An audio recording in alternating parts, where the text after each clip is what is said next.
Sungguh nyata kasih-Mu Tuhan.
Mari kita mau siapkan hati kita untuk mendengarkan setiap kebenaran firman Tuhan pada hari ini.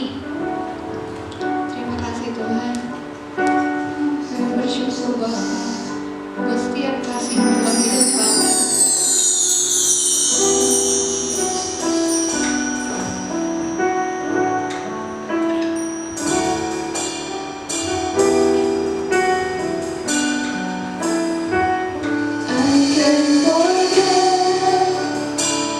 I still remember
teman-teman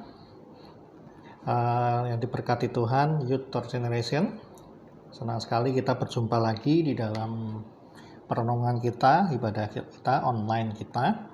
Dan mengingatkan sekali lagi untuk Natal kita, Youth itu akan diumumkan oleh pengurus bahwa kita akan mengadakan Natal dengan tatap muka. Jadi persiapkan diri kita semua, saudaraku ya. Dan tetap menjaga protokol kesehatan. Oke, Kak Santoso harap kalian semua dalam kondisi yang sehat, diberkati Tuhan, tetap dalam kondisi yang fit, dan tetap menjaga kesehatan. Nah, malam ini sebelum kita akan merenungkan firman Tuhan, kita akan berdoa terlebih dahulu doa firman Tuhan. Mari kita berdoa. Terima kasih Tuhan buat kebaikan Tuhan, buat anugerah Tuhan, penyertaan Tuhan sepanjang hidup kami. Sampai hari ini kami boleh diberi kesempatan untuk menikmati berkat-berkat Tuhan, juga sekaligus kami boleh menerima kasih karunia, keselamatan, juga anugerah terbesar yaitu Natal, kelahiran Tuhan, menyelamatkan kami sebagai Tuhan dan Juru Selamat kami. Berbicaralah kepada kami melalui firman-Mu, sehingga firman-Mu memberikan kami petunjuk apa yang harus kami lakukan, dan firman-Mu itulah yang membuat kami hidup. Berkati Youth, berkati kami semua, berkati hamba-Mu yang menyampaikan firman Tuhan. Terima kasih Tuhan, biarlah kasih karunia menyertai kami. Di dalam nama Tuhan Yesus Kristus, kami berdoa dan naikkan syukur. Bersama-sama kita katakan, amin. Ya, teman-teman, pada malam ini kita akan belajar bersama-sama dari satu firman Tuhan. Firman Tuhan yang sangat memberkati, saudaraku ya. Nah, firman Tuhan hari ini Kak Santoso kasih judul tetap setia di dalam memberitakan Injil dan hidup di dalam kasih karunia Tuhan. Ya, tetap setia di dalam memberitakan Injil dan hidup di dalam kasih karunia Tuhan. Nah, firman Tuhan hari ini kita baca bersama-sama di dalam kitab 2 Timotius pasal yang keempat ayat yang ke-5. Ya, 2 Timotius pasal yang keempat ayat yang ke-5. Kita akan baca bersama-sama dengan suara yang kompak, saudaraku ya. 1, 2, 3. Tetapi kuasailah dirimu dalam segala hal. Sabarlah menderita, lakukanlah pekerjaan pemberita Injil, dan tunaikanlah tugas pelayananmu. Saudara aku kasih dalam Tuhan, kalau kita melihat judul daripada perikop 2 Timotius pasal 4 ini, maka judul perikopnya adalah penuhilah panggilan pelayananmu. Rasul Paulus menuliskan surat ini kepada anak rohaninya yaitu Timotius, dan Paulus mengingatkan untuk Timotius tetap memenuhi panggilan pelayanannya. Nah, pelayanan Timotius itu seperti apa sih gitu ya? Apa yang harus dilakukan Timotius? Pelayanan jenis apa yang dilakukan Timotius? Nah, ternyata kalau kita baca, saudaraku, di ayat yang kedua, ya, ayat yang kedua, Kak Santoso bacakan ya, ayat kedua, 2 Timotius pasal 4 ayat 2. Beritakanlah firman, siap sedialah, baik atau tidak baik waktunya, nyatakanlah apa yang salah, tegurlah dan nasihatilah dengan segala kesabaran dan pengajaran. Ternyata Timotius diberikan tugas pelayanan, diberikan karunia, diberikan kepercayaan untuk melayani sebagai pemberita firman atau pengajar. Jadi Timotius ini masih usia muda, tetapi dia diberi kesempatan untuk memberitakan Injil, melayani firman, memberitakan firman Tuhan, dan mengajar. Dikatakan di ayat yang kedua, beritakanlah firman, siap sedialah, baik atau tidak baik waktunya. Artinya, Timotius harus siap segala waktu untuk apa? Memberitakan Injil. Nah, saudara, kita tahu bahwa kondisi jemaat pada masa-masa itu, ya, itu tidak gampang, saudaraku. Mereka atau mungkin Timotius atau Paulus atau mungkin para rasul-rasul yang lain, mereka tidak mudah di dalam memberitakan Injil atau melayani. Karena kita tahu pada zaman itu zaman aniaya, zaman sulit, saudaraku. Ya, pengikut Kristus, orang-orang Kristen yang percaya Yesus, semuanya dikejar, dianiaya, ditangkap satu-satu, kemudian bahkan ada yang dibunuh, disiksa. Nah, oleh sebab itu, banyak jemaat yang akhirnya mundur atau merasa putus asa. Nah, oleh sebab itu, Timotius dinasihati oleh Paulus, diingatkan untuk tetap memberitakan firman. Baik atau tidak baik waktunya. Jadi, di dalam memberitakan Injil, kita sebagai anak-anak muda, memberitakan Injil harus siap sedia segala waktu. Nah, memberitakan Injil di sini seperti apa?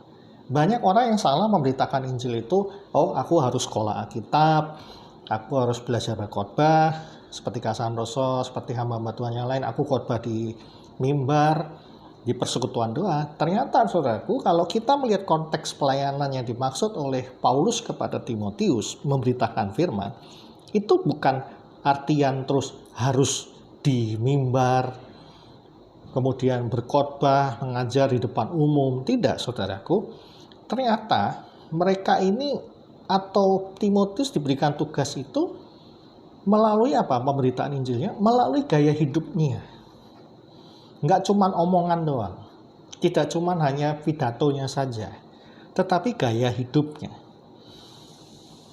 Rasul Paulus mengingatkan kepada Timotius di ayat yang ketiga, bahwa waktunya akan datang orang-orang tidak akan bisa menerima ajaran sehat.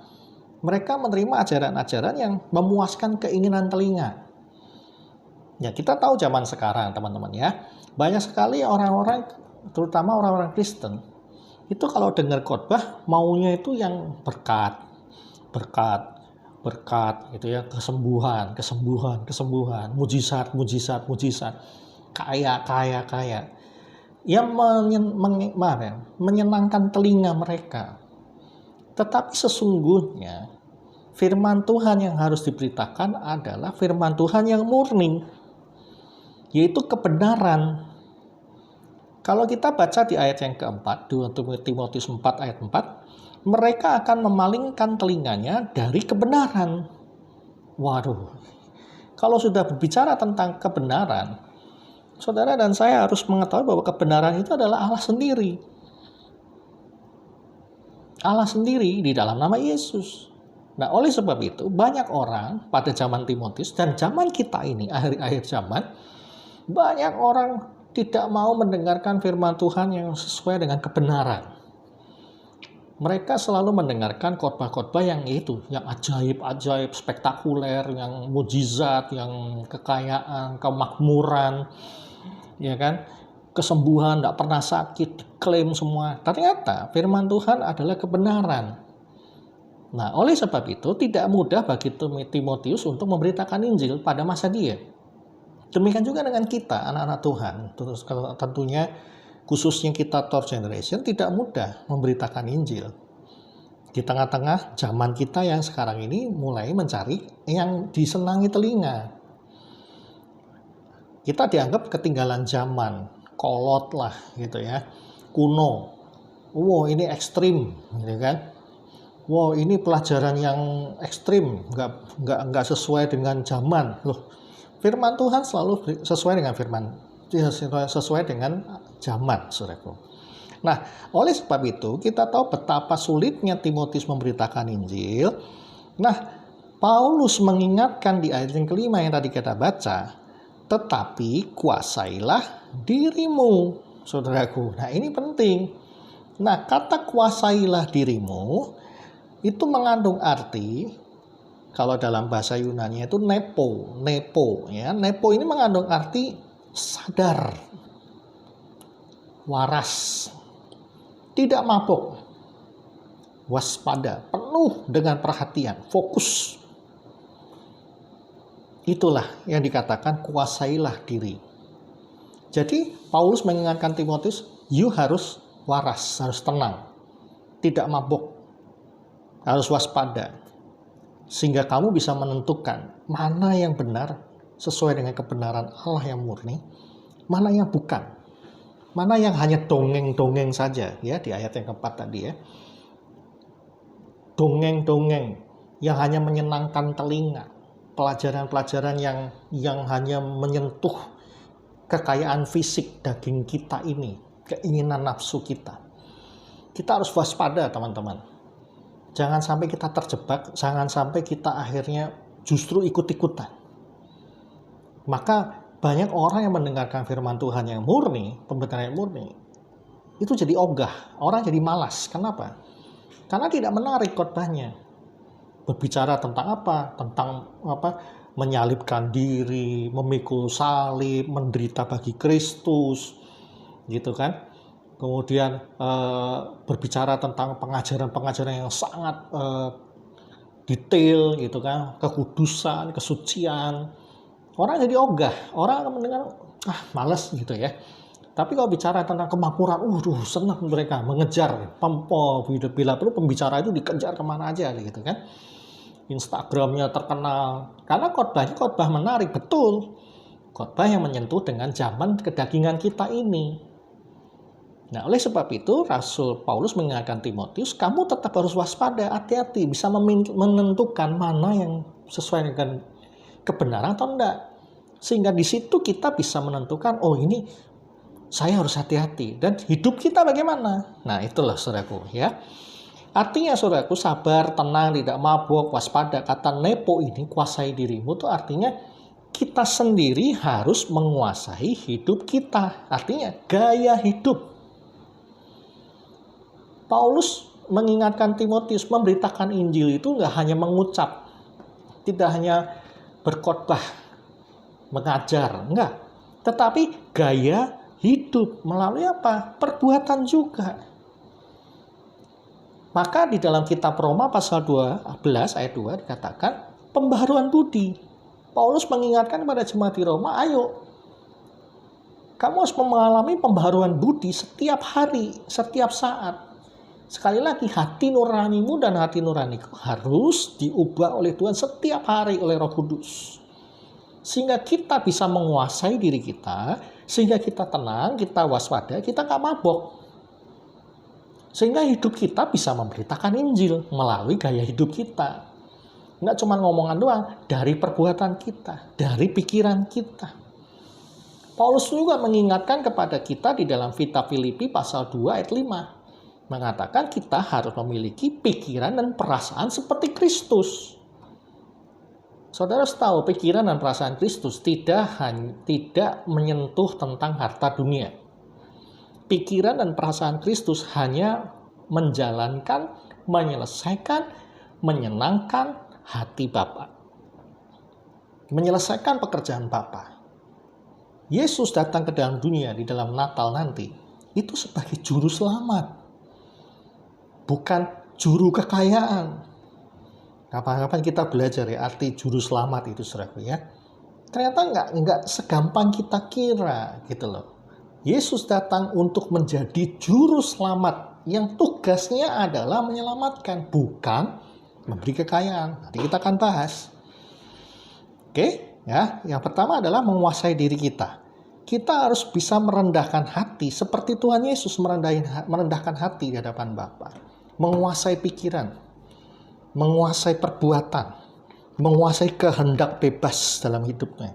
Tuhan Yesus memilih lebih taat kepada Bapa.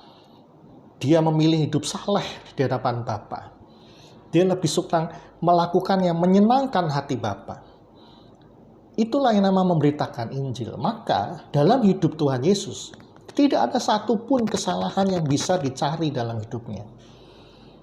Kita melihat pengalaman-pengalaman di dalam Alkitab. Orang ingin menjebak Yesus, mencari kesalahan Tuhan Yesus. Enggak bisa. Kenapa? Gaya hidupnya adalah gaya hidup yang saleh. Gaya hidupnya itu benar-benar gaya hidup yang dikuasai. Nah, itulah inti daripada memberitakan Injil, saudaraku. Kak Santoso berharap kalian semua atau kita, termasuk Kak Santoso, hidup di dalam ketaatan dan kesalehan seperti Tuhan Yesus. Menguasai diri, nepo, tidak mabok, jaga perasaan kita, jaga pikiran kita, perbuatan kita, perkataan kita, sikap kita terhadap orang tua bagaimana? Dengan papa mama kita.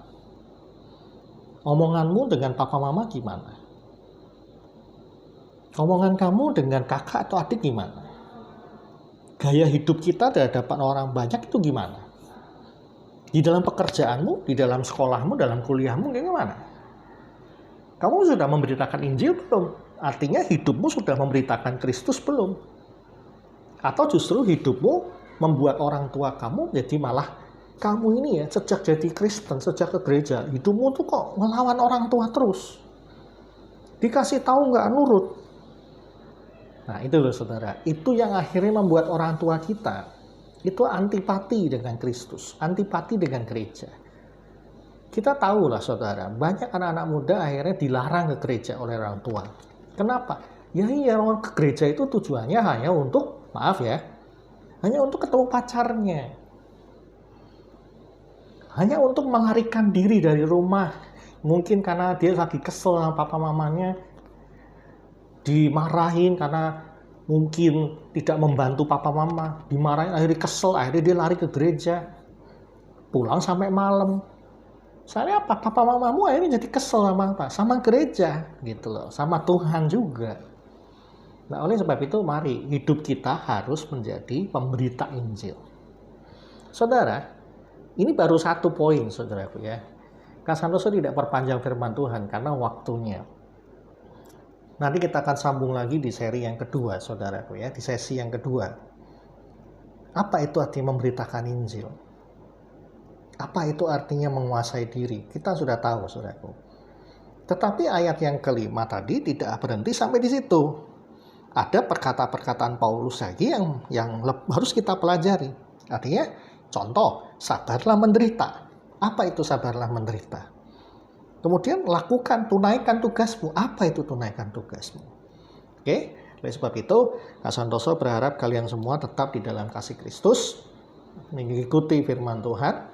Dan Kak Santoso akan akhiri ibadah kita malam ini dengan doa. Dan kita akan berdoa sekali lagi untuk Natal kita yang akan kita adakan tatap muka, saudaraku, dengan protokol kesehatan. Dan kita akan berdoa. Oke, ya kita berdoa. Terima kasih Tuhan. Buat firman Tuhan mengingatkan kami supaya kami menjadi pelaku firman Tuhan. Menguasai diri kami sadar, kami tidak mabuk, kami tetap di dalam menguasai diri kami, pikiran dan perasaan kami. Perbuatan kami menyenangkan hati Tuhan. Perbuatan kami menyenangkan hati orang tua kami. Terima kasih Tuhan. Biarlah kami menguasai diri kami, menjadi orang, menjadi saksi di mana kami berada. Orang, teman kami, orang tua kami, kakak, adik, semuanya bisa melihat Kristus di dalam diri kami. Terima kasih Tuhan, Kau memberkati anak-anak youth third generation di dalam sekolah mereka, kuliah, pekerjaan mereka, dan keluarga mereka. Kau memberkati kedua orang tua kami, berkati usaha, toko, pekerjaan mereka, berikan kesehatan. Tuhan juga memberkati untuk youth third generation, dari pengurus sampai dengan staf yang ada, juga memberkati untuk GBI Pamulang 2, untuk Om Denny sebagai pembala kami dan keluarganya, juga memberkati untuk pengurus GBI Pamulang 2. Kami berdoa buat Natal kami Tuhan, biarlah Natal kami juga kami laksanakan dengan hikmat, dengan sederhana. Tuhan juga lahir dalam hidup kami, membuka pikiran kami. Kami berdoa juga untuk pilkada wali kota yang akan diadakan tanggal 9 Desember. Biarlah Tuhan juga menyertai, memberikan ketenangan, Tuhan memberikan penguasaan diri dalam hidup mereka masing-masing. Dan Tuhan berikan kami hikmat sehingga kami boleh memilih pemimpin kami. Bagi kami yang sudah berhak memilih, supaya kami memilih dengan tepat sesuai dengan apa yang Tuhan inginkan. Terima kasih Tuhan, sertai kami tutup ibadah youth kami malam ini dengan membawa berkat dari Allah Bapa, kasih sayang dan damai sejahtera dari Tuhan kita Yesus Kristus, serta persekutuan Roh Kudus menyertai kita mulai malam ini sampai selama-lamanya. Di dalam nama Tuhan Yesus kami berdoa dan naikkan syukur. Sama-sama kita katakan, amin. Ya, Tuhan Yesus memberkati. Tetap di dalam Kristus dan tetap setia di dalam Kristus. Haleluya. Amin.